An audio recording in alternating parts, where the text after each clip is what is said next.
Hello बच्चों, I am S C Bhardwaj from Bhardwaj teaching institute YouTube platform से आप सभी का हार्दिक अभिनंदन करता हूँ। बच्चों, आपको जैसे पता है कि क्लास 12 रसायन विज्ञान में विलियन नाम का चैप्टर हमारा रनिंग स्टेट में है। उसी सीरीज में आज हमारा लेक्चर नंबर 7 आ रहा है, जो बहुत ही इम्पोर्टेंट है। आज का टॉपिक हमारा रहेगा राउल्ट का नियम। चलिए देखते हैं आज राउल्ट का नियम क्या होता है। ओके,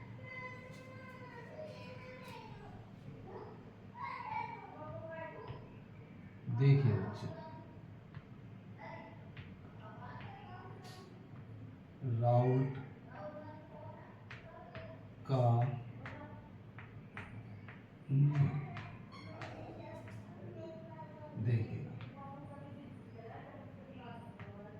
राउल्ट का नियम क्या है बच्चों। इस नियम को समझने के लिए सबसे पहले आपको देखना पड़ेगा एक छोटा सा डायग्राम। देखिए, हमारे पास ये कोई कंटेनर है, बर्तन है, जिसमें क्या है, 2 विलियन भरे हुए हैं। आपके 2 विलियन हमने इसमें डाले हुए हैं। विलियन इसमें आपके 2 भरे हुए हैं।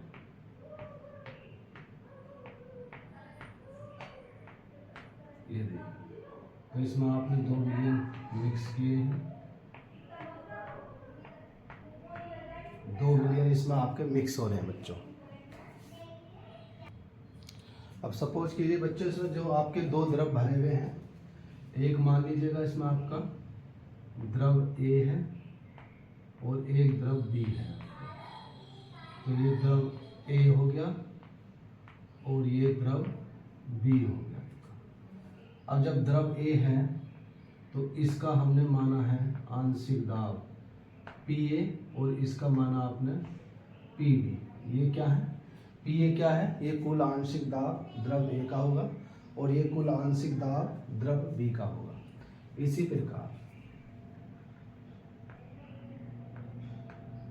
एक्स ए और एक्स बी क्या होंगे, इनके हमने इनके ये मोल अंश माने हैं। तो पीए क्या है, कुल आंशिक दाब है द्रव ए का, और पीबी क्या है, कुल आंशिक दाब है द्रव बी का। इसी प्रकार एक्स ए क्या है, कुल मोल अंश है किसका, द्रव ए का, और एक्स बी क्या है, मोल अंश है द्रव बी का। ठीक, चलिए अब देखते हैं राउल्ट के नियमानुसार क्या होता है। यहाँ तक आपको क्लियर हुई बात? ओके, चलिए तो अब इसकी हम परिभाषा लिख कर लेते हैं। पहले परिभाषा क्या होगी देख लेते हैं। परिभाषा में क्या आएगा देखें, किसी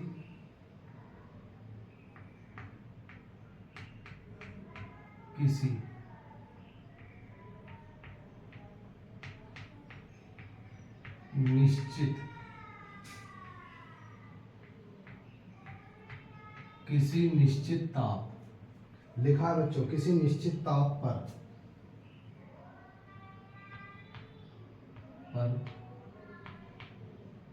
द्रव, किसी निश्चित ताप पर द्रव शर्त है द्रव, क्योंकि ये दोनों द्रव ही द्रव हैं। द्रव विलियन,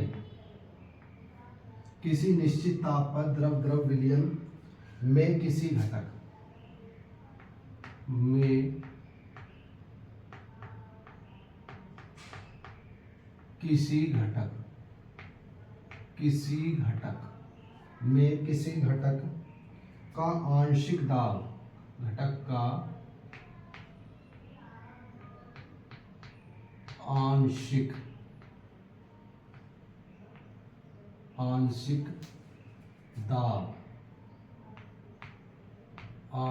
दाब उस घटक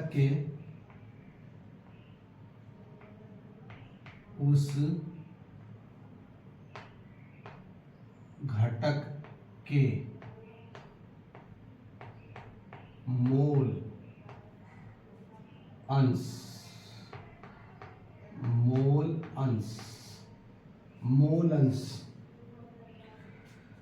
के समानुपाती होता है। मोल अंश के समानुपाती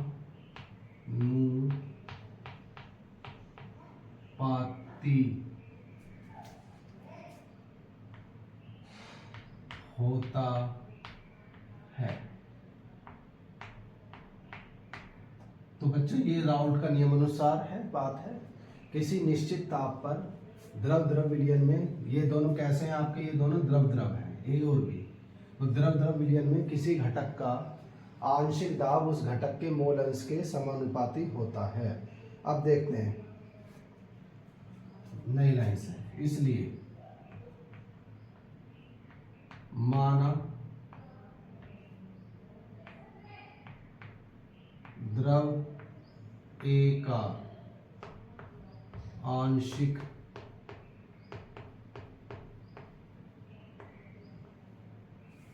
वाष्प दाब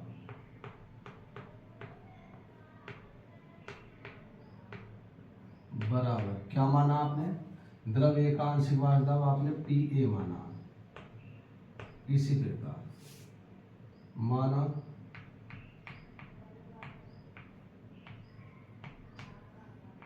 द्रव बी का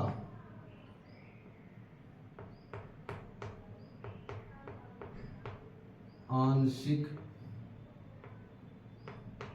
वाष्प दाब, वो क्या माना है आपने, पी बी माना। क्लियर बच्चों, यहाँ तक एक बात देख लीजिएगा, यहाँ तक आपको समझ में आ गया होगा सब बात, ठीक।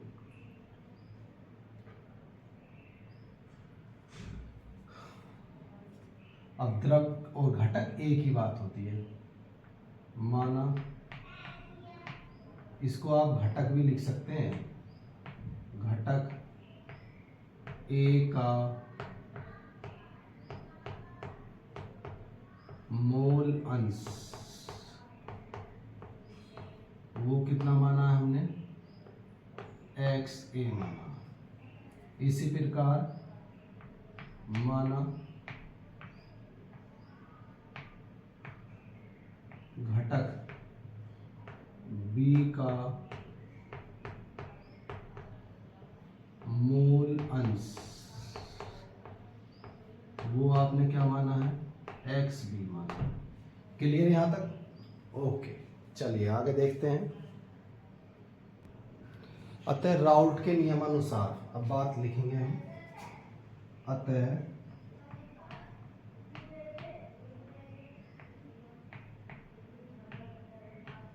राउल्ट के नियमानुसार, तो प्यारे बच्चों राउल्ट के नियमानुसार, राउल्ट के नियम ने क्या कहा, किसी निश्चित ताप पर द्रव द्रव विलयन में किसी घटक, मान लीजिए वो घटक पीए था, आंशिक दाब उस घटक के मूल अंश के समानुपाती होता है।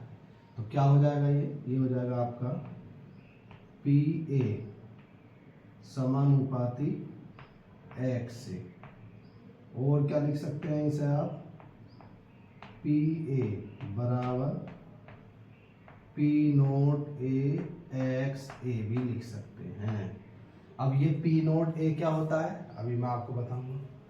इसी प्रकार घटक बी के लिए क्या कर देंगे आप, इसके लिए आप कर देंगे पी बी समानुपाती एक्स बी, या और क्या कर सकते हैं, पी बी बराबर P naught B x B. तो ये दो कंडीशन बच्चों बन के आई दो घटकों के लिए, किसके अनुसार, राउल्ट के अनुसार। इतनी बात आपकी समझ में आती है, चलिए इतनी बात आपकी समझ में आती है, ठीक। जहां पी ए और पी बी क्या है, लिख देते हैं यहाँ, जहां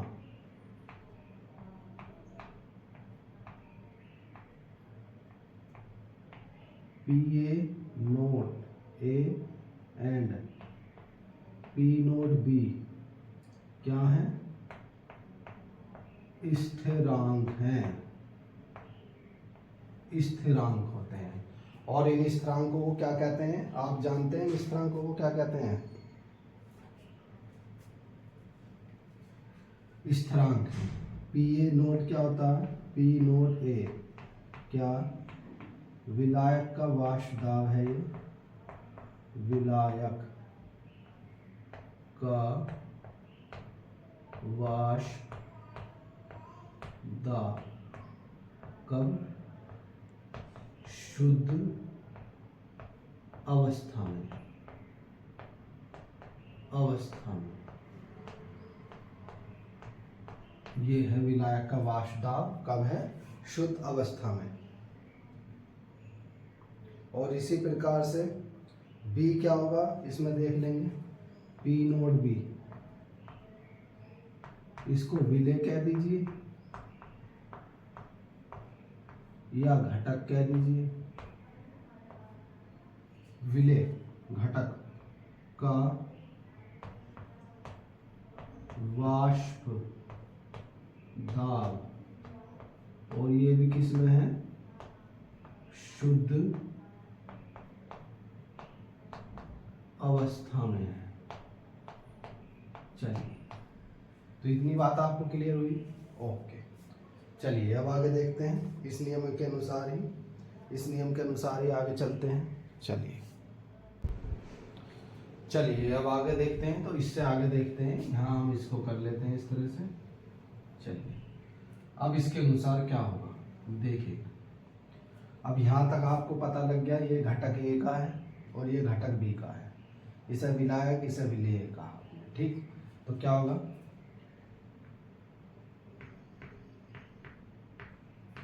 विलयन का कुल आंशिक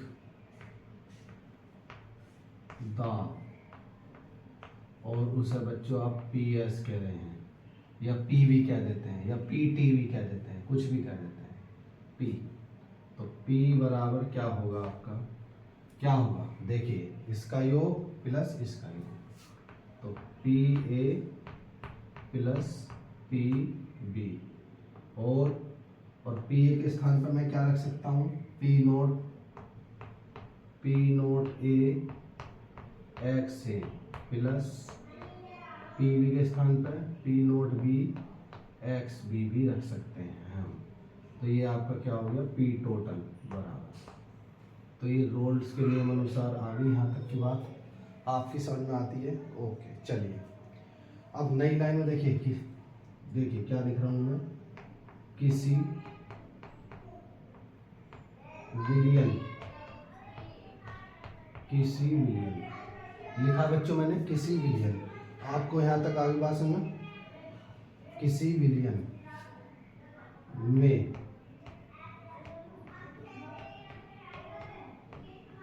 विलेय तथा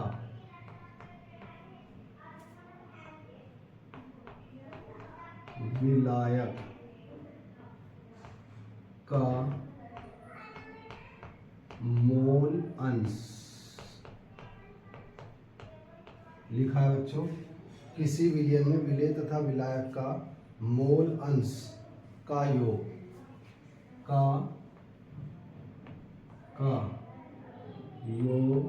क्या होता है? इकाई होता है। ये हमने आपको जब पढ़ाया था मोल प्रभार तब बताया था। इकाई का मतलब एक इकाई होता है। तो समझ गया? तो इससे क्या संबंध बन के आया? इससे ये बन के आया कि जो आपका क्या होगा, x A plus x B वो कितने का होगा? 1 होगा। ओके, समझ गए इतनी बात आप? ठीक। और क्या कर सकते हैं? और तो एक्स ए बराबर क्या रख सकते हैं? 1 माइनस एक्स बी कर सकते हैं। ये कहाँ से लाए हम? ये यहीं से लाए। एक्स ए बराबर 1 इधर से लिया है तो एक्स 1 माइनस एक्स बी हो गया। चलिए, इतनी बात आपको क्लियर हो गई? ओके, चलिए अब आगे देखते हैं। चलिए अब आगे क्या देखना है आपको? चलिए अब इसे मैं रफ कर लेता हूँ। चलिए इतना मैं रफ कर लेता हूँ।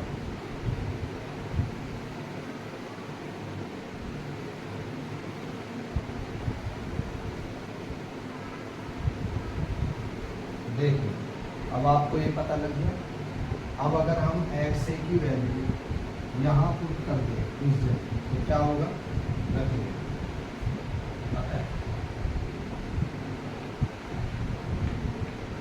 क्या कर रहे हैं आप?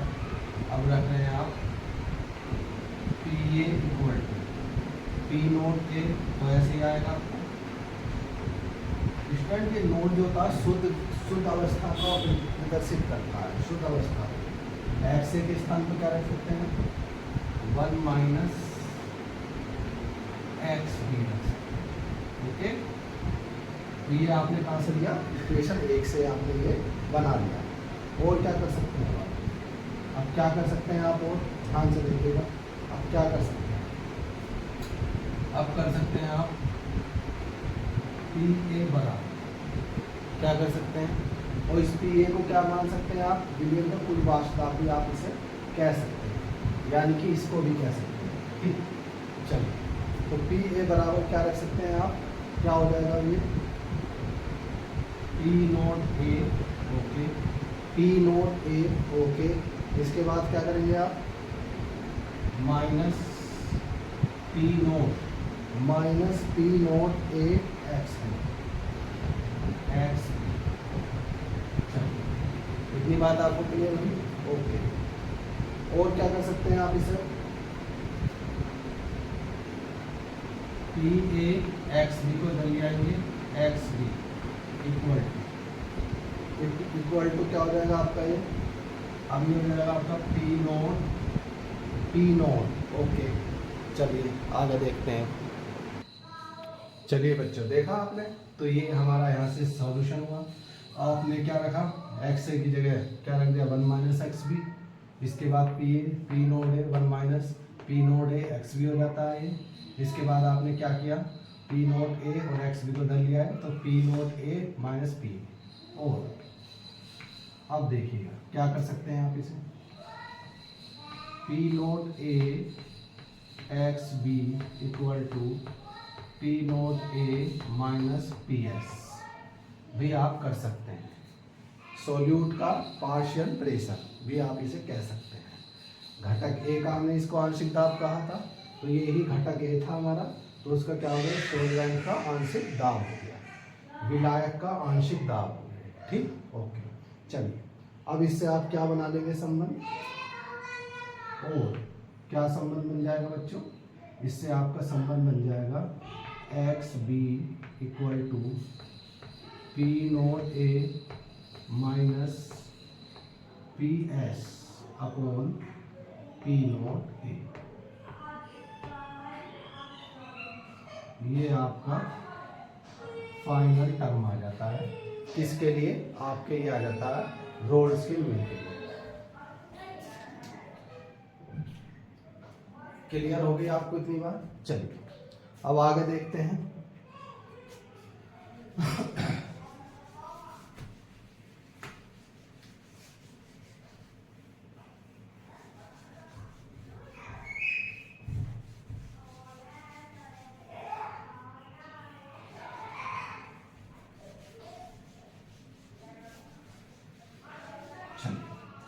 तो क्या इस संबंध से आप निकाल सकते हैं उपरोक्त समीकरण, चलिए लिखते हैं, उपरोक्त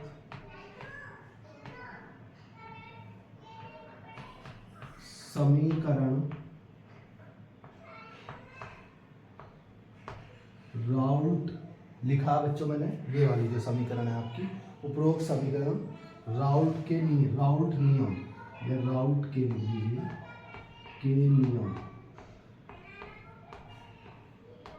को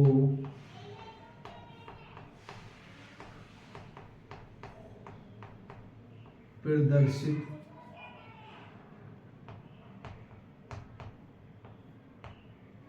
करती है।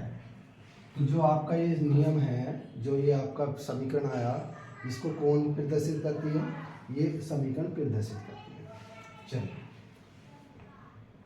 अतः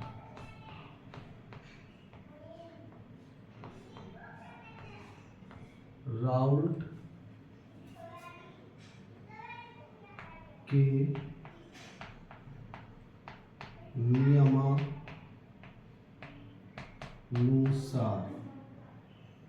राउल्ट के नियमानुसार क्या होता है, अवाष्पीय विलय युक्त,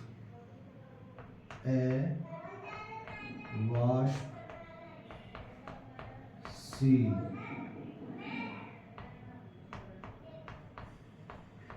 विलय युक्त, अवाशील विलय युक्त, अवाशील विलय युक्त विलयन के,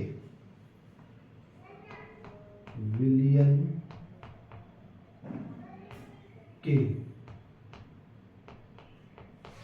वाष्प दाब, विलयन के वाष्प दाब में आपेक्षिक अवनमन, में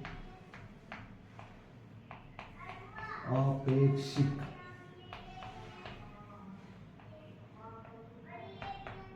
अवनमन, आपेक्षिक अवनमन। आपको ये कोलिगेटिव प्रॉपर्टी में पढ़ाया जाएगा। विलय के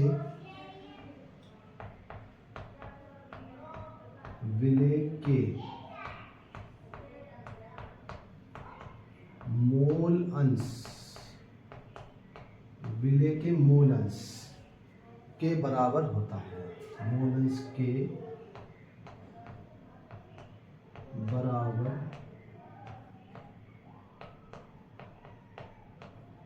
होता है।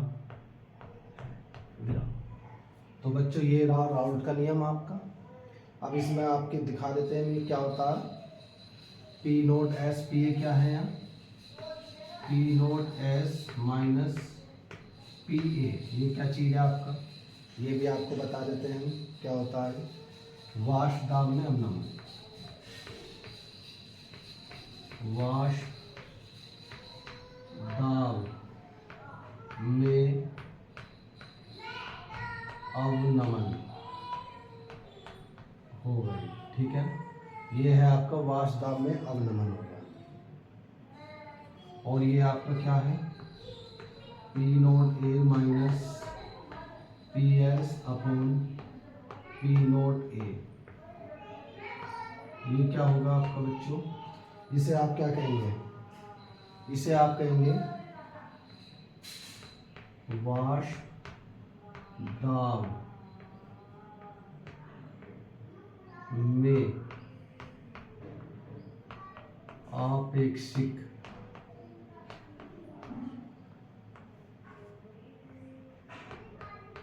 अवनमन, इसे आप ये कहेंगे।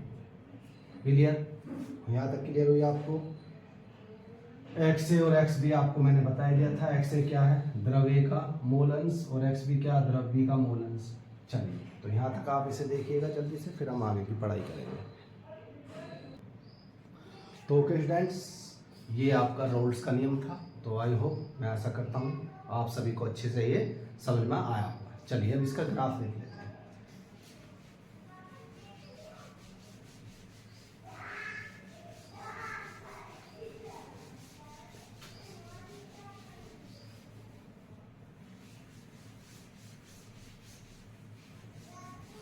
देखिए, ग्राफ बनाने के लिए स्टूडेंट्स दो एक्सिस लेंगे हम, आप सभी जानते हैं। दिस इज वाई एक्सिस और दिस इज एक्स एक्सिस, ठीक है जी। ओके, चलिए अब आपने एक एक्स एक्स ले लिया और एक आपने वाई एक्स ले लिया यहाँ पे। चलिए तो पहले मैं इसको ड्रॉ कर देता हूँ, उसके बाद आप सभी को बताता हूँ। ये आपने क्या लिया, वाष्प दाब ले लिया, ये आपका वाष्प दाब हो गया, और ये आपका एक्स ए और एक्स बी, ये आपका मोल अंश हो गया, ठीक, मोल अंश कहते हैं जिसे आप, मोल अंश, ठीक। चलो ये 0 मान लिया गया शुरू में, और ये आपका 1 माना गया, ठीक। चलिए ये आपका 0 और ये आपका 1। पहले स्टूडेंट्स मैं बना देता हूँ, उसके बाद आपको सभी ये चीज़ें मैं बताता हूँ। यहाँ हमने सपोज किया आपसे, ये आपने क्या बना दिया, पी नोट ए बना दिया, ठीक। ओके,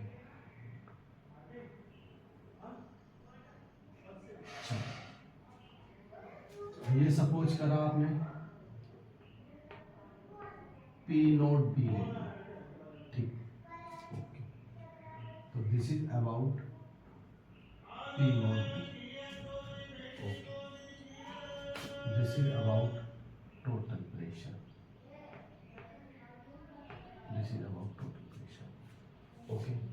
चलिए देखिएगा स्टूडेंट्स क्या होता है इसमें, क्या होता है इसमें देखिएगा। ये आपका मोल प्रभाज है, इस साइड को मोलेंस और इस साइड को वाष्प है। क्या हुआ, शुरू में दो विलयन है हमारे पास, दो द्रव है, द्रव ए और द्रव बी। शुरू में द्रव ए का मोल अंश क्या था, 1 था।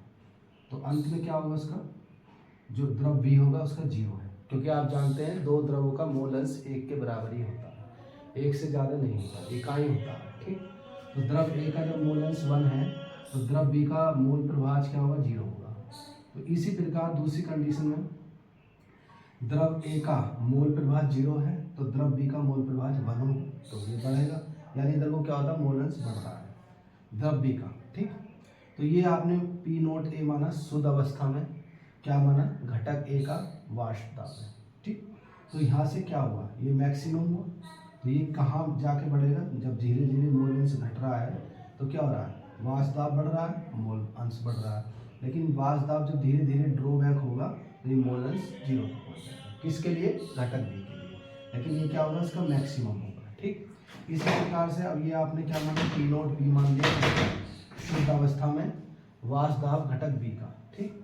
तो इसके अनुसार क्या होगा, ये बन पाएगा, यहाँ इसका मैक्सिमम है मोल अंश, इसका मैक्सिमम मोल अंश यहाँ पे, ठीक। तो ये बी के लिए, ठीक।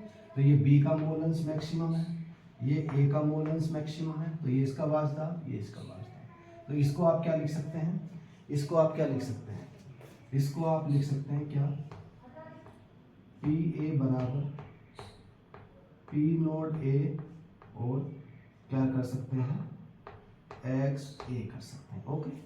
इसी प्रकार से इसे क्या कर सकते हैं आप, पी बी बराबर पी नोट बी और एक्स बी लिख सकते हैं, और ये टोटल है इन दोनों का योग है। तो अभी आपने योग लिखा था क्या, तो P equal to P A plus P B, और पी ए पी बी की भी आप वैल्यू इसमें पुट अप कर सकते हैं। तो this is about graph for roles law. एक बार आप इसे देख लीजिएगा, फिर आगे चलते हैं, आगे की पढ़ाई करते हैं, ओके। चलिए स्टूडेंट्स, ओके।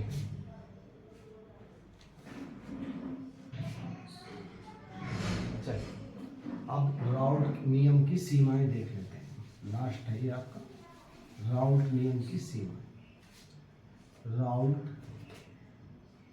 के नियम की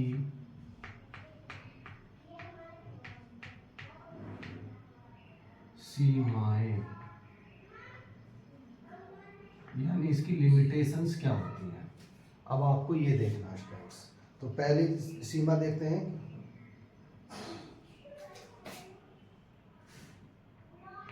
यह नियम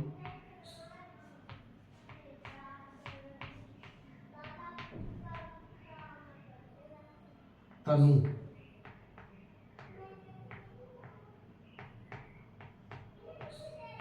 विलियनों डाइल्यूट तनु विलियनों पर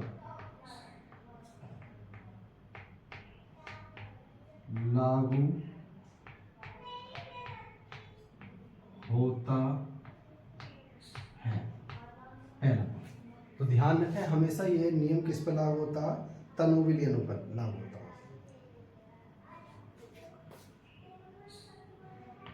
दूसरा, उच्च मानक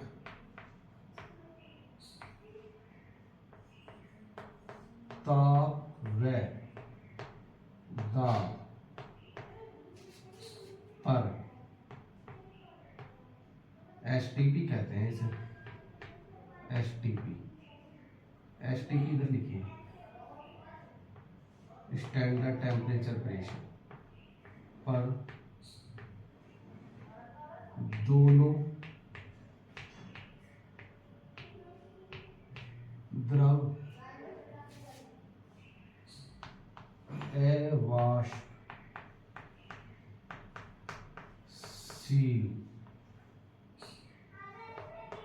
होने चाहिए। तो ये इसकी दूसरी कंडीशन है कि जो आपका स्टैंडर्ड टेम्परेचर प्रेशर है, उच्च मानक ताप दाब, उस पर दोनों तरफ कैसे होने चाहिए? अवाष्पशील होने चाहिए। तीसरी कंडीशन,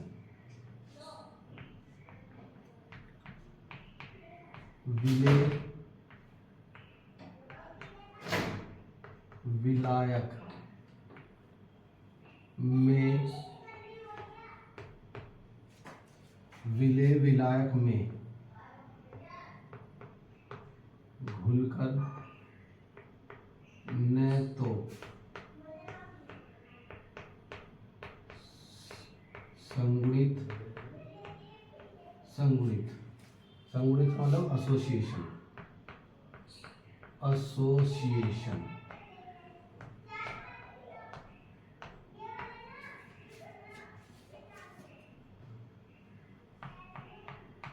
और न ही वियोजित डिसोसिएशन